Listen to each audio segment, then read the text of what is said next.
जिसकी जान गई है, जबकि घायलों को मुंबई के सेंट जॉर्ज अस्पताल में भर्ती कराया गया है। जिस वक्त हादसा हुआ उस वक्त बोट में 110 से ज्यादा लोग सवार थे। नेवी के मुताबिक जब नीलकमल फेरी पैसेंजर्स को लेकर एलिफेंटा की ओर जा रही थी, उसी वक्त समंदर में नेवी के एक स्पीड बोट के इंजन का ट्रायल चल रहा था। ट्रायल के दौरान नौसेना की स्पीड बोट ने कंट्रोल खो दिया और थोड़ी दूर पर मौजूद पैसेंजर फेरी नीलकमल से जा टकराई।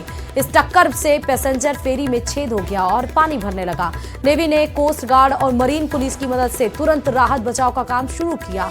रेस्क्यू ऑपरेशन में नौसेना के 4 helicopter, 11 naval craft, 1 coast guard की बोट और 3 मरीन पुलिस की बोट शामिल की गई।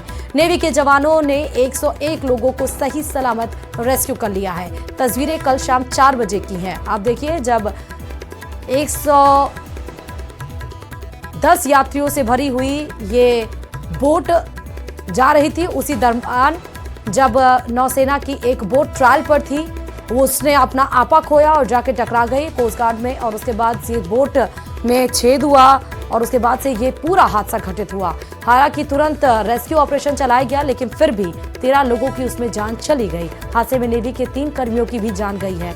समंदर में बोट डूबने से 13 लोगों की जान गई है। आप देखिए, सीधे तस्वीरें हम आपको मुंबई की दिखा रहे हैं। स्पीड बोट और नाव में टक्कर से ये मुंबई में बड़ा हादसा हुआ। पैसेंजर फेरी से स्पीड बोट के टकराने से यह हादसा हुआ और नाव में छेद हो गया। नेवी ने रेस्क्यू कर 99 लोगों की जान बचा ली, लेकिन हादसे में नेवी के 3 कर्मियों की भी जान चली गई।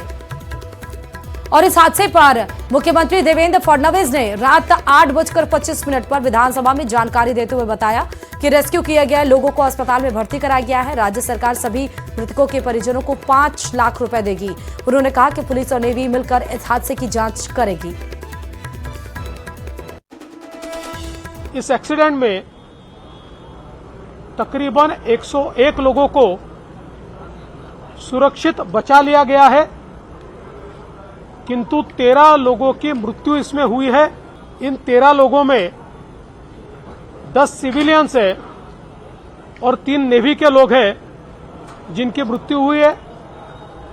2 व्यक्ति गंभीर रूप से घायल है, जिनको नेवी के अस्पताल में ही भर्ती किया गया है। जिन लोगों की मृत्यु हुई है उनको सीएम रिलीफ फंड से 5 लाख रुपए दिए जाएंगे। और ये जो पूरी घटना है, इस घटना की तफ्तीश ये पुलिस भी करेगी और नेवी भी करेगी। और चलिए अब आपको खबर गृह मंत्री अमित शाह से जुड़ी हुई बताते हैं, क्योंकि राज्यसभा में संविधान पर चर्चा के दौरान अमित शाह के अंबेडकर को लेकर दिए गए बयान पर गुरुवार को कांग्रेस के आरोपों के बीच गृह मंत्री अमित शाह ने बीजेपी मुख्यालय में प्रेस कॉन्फ्रेंस की और कांग्रेस पर तथ्यों को तोड़ मरोड़ कर पेश करने का आरोप लगाया। उन्होंने कहा कि कांग्रेस ने जो झूठ फैलाया है उसको लेकर बीजेपी कानूनी विकल्प तलाश रही है। सुनिए जनाब, प्रेस कॉन्फ्रेंस के दरमियान गृह मंत्री अमित शाह ने क्या कुछ कहा। मैं उस पार्टी से आता हूं, उस संस्कृति से आता हूं जो स्वप्न में भी बाबा साहब के विचारों का या बाबा साहब के स्वयं का अपमान नहीं कर सकते। हम जानते हैं कि देश के संविधान को समावेशी बनाने में देश के पिछड़े वर्ग को, दलितों को, आदिवासियों को, गरीबों को और वंचितों को न्याय दिलाने के लिए और देश के लोकतंत्र की नींव को इतनी नीचे तक गहरी पहुंचाने में बाबा साहब का बहुत बड़ा योगदान है। पूरा देश बाबा साहब के प्रति कृतज्ञता व्यक्त करता है।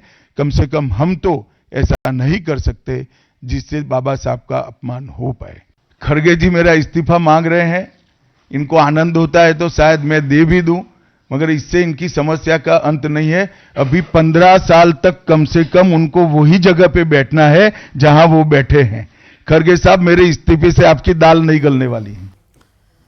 तो उधर बीजेपी नेता अमित मालवीय ने राहुल गांधी का एक वीडियो सोशल मीडिया एक्स पर शेयर किया। अमित मालवीय ने राहुल पर अंबेडकर के अपमान का आरोप लगाया।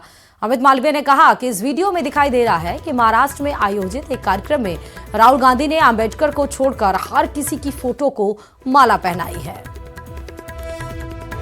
तो सोशल मीडिया एक्स साइट पर अमित मालवीय के द्वारा ये वीडियो पोस्ट किया गया है, जिसमें राहुल गांधी माला पहनाते हुए नजर आ रहे हैं, लेकिन अंबेडकर साहब की मूर्ति पर माला नहीं उन्होंने पहनाया। और इसको लेकर अमित मालवीय बीजेपी की तरफ से ये पलटवार किया गया राहुल गांधी के ऊपर कि अपमान आखिर किसने किया। और वहीं पर कांग्रेस ने आरोप लगाया कि आईटी मंत्रालय और गृह मंत्रालय सोशल मीडिया एक्स पर पोस्ट के लिए कांग्रेस नेताओं को नोटिस भिजवा रहे हैं, जिनसे वो डरने वाले नहीं हैं। उधर टीएमसी नेता सौगत रॉय ने अमित शाह के खिलाफ संसद में प्रदर्शन की बात कही और उनसे माफी की मांग की।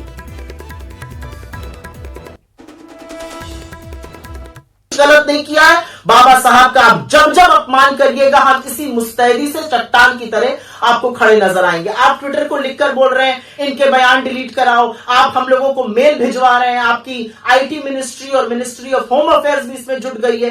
इस देश में बड़े बड़े मुद्दे नहीं है, आपको ट्विटर को हमारे लोगों की कंप्लेन करनी, क्योंकि लोगों ने वीडियो चलाया है। जो आपने बोला हमने वो चलाया। आपको इस देश के सामने आकर माफी मांगकर अपना पद छोड़ना चाहिए। डेमोन्स्ट्रेशन करेंगे पार्लियामेंट के अंदर। अमित शाह जो डॉक्टर अंबेडकर पर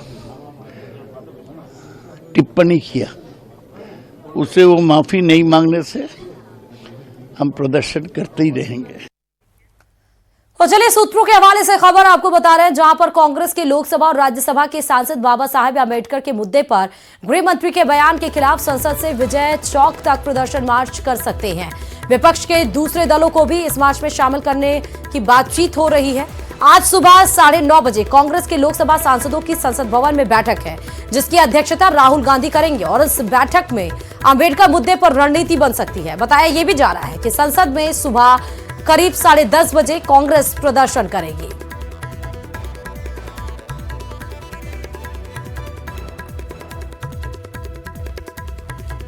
और अब खबर आपको एक देश एक चुनाव से जुड़ी हुई बता रहे हैं, क्योंकि इसके लिए जेपीसी का ऐलान हो चुका है। जेपीसी के लिए लोकसभा के 21 सांसदों के नाम का भी ऐलान हुआ है। राज्यसभा के 10 सांसद जेपीसी के सदस्य होंगे। पाली सांसद पीपी चौधरी जेपीसी के अध्यक्ष बनाए जाएंगे।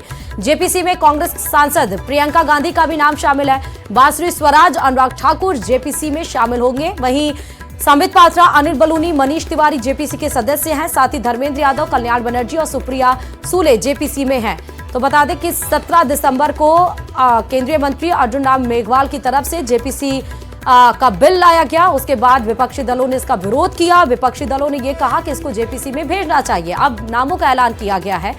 इसके पक्ष में 269 वोट पड़े थे और विपक्ष में 198 वोट पड़े थे। राजनीति में कोई स्थायी ना कोई दोस्त होता है ना ही दुश्मन कोई, क्योंकि दिल्ली से जो तस्वीरें सामने आई हैं उन्होंने महाराष्ट्र की राजनीति को एक बार फिर गर्म कर दिया है। संसद भवन में पीएम मोदी और शरद पवार की मुलाकात हुई, तो वहीं देवेंद्र फडणवीस और उद्धव ठाकरे की भी मुलाकात शुचिता की मुलाकात कही जा रही है। लेकिन जिस गर्मजोशी के साथ मुलाकात हुई है, तो सियासी गलियारों में मुलाकात के मायने निकलने लगे।